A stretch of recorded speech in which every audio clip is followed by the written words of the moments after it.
Administrator KPH Tuban, Rianto Yudotomo mengatakan, luas lahan batu kumbung yang ditambang secara manual oleh masyarakat terus mengalami penyusutan.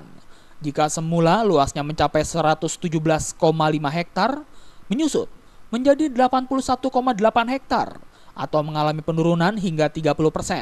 Dengan jumlah penambang sebanyak 1.473 orang di 3 BKPH setelah adanya operasi atau penutupan sejumlah tambang tersebut beberapa waktu lalu.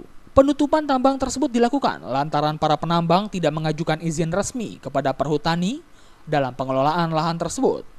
Padahal selama ini Perhutani tidak menutupi ruang bagi masyarakat yang ingin mengajukan izin tambang batu kumbung secara manual.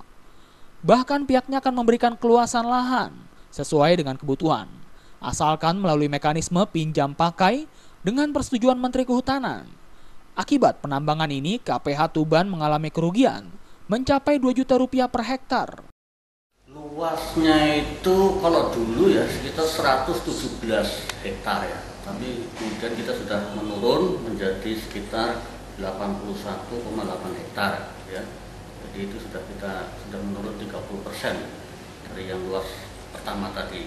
Oh, tidak ada. Jadi mereka itu semuanya adalah ilegal, nggak ada resmi di Perhutani itu nggak ada. Jadi semuanya adalah legal. Untuk meminimalisir penambangan ilegal di wilayah Perhutani Tuban khususnya, pihaknya kerap melakukan sosialisasi, pemasangan pelang larangan dan pendekatan oleh petugas di lapangan secara individu oleh tokoh masyarakat. Dari Tuban, Jawa Timur, Sumali Malwapati melaporkan.